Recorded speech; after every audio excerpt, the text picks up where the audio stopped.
This is the Organic Stream. Welcome. If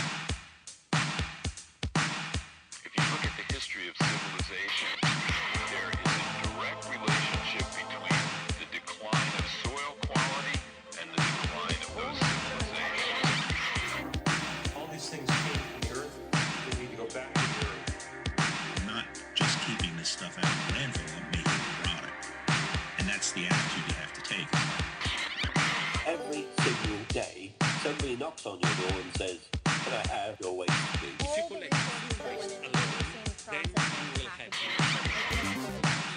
you can use all the system for waste much cheaper. Hi there and welcome to the Organic Stream podcast with your host, Aline Murphy. I want to firstly wish you all a very happy and successful new year and hope you're ready for the great lineup of topics and guests that we have planned on the Organic Stream podcast. We're kicking off this episode, with a focus on the use of compost in horticulture, how compost affects soil composition and soil health, and the plants or crops grown in it.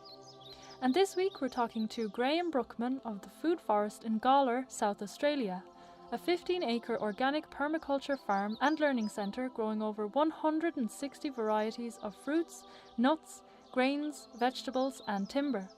Graham and his wife Anne-Marie have been using compost on their farm for many years, and in that time they've seen great improvements, particularly with their organic olive orchard, which we will be focusing on exclusively for this episode in order to show how compost has affected the plant and share the success factors of compost use in olive growing. Graham's experience with compost is very interesting, as he has had to struggle with poor quality soil in the beginning, a highly saline soil with alluvial silt of up to 20 metres deep, and watched how a steady application of compost transformed the soil and the olive orchard and greatly impacted their business for the better. We'll be discussing this with Graham and also exploring the cost factors involved, issues with sourcing compost, the challenges he faced at the beginning, and how long it took to see the changes in the soil and crops. So it's a great interview lined up for today, and before we start I'd like to mention a very special event that's on our radar for this week.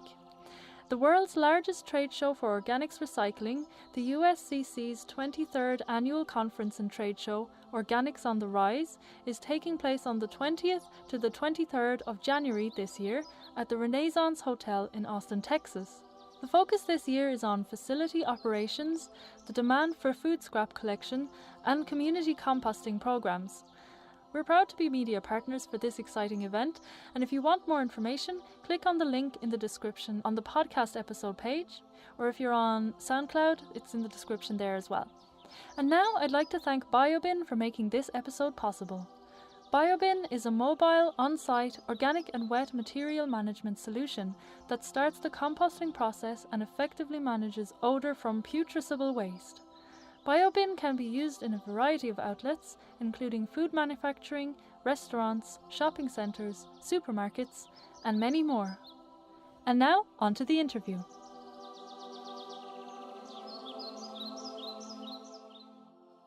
That was a sample of the Organic Stream podcast on theorganicstream.org. To listen to the full episode for free on our website, click on the link in the description below.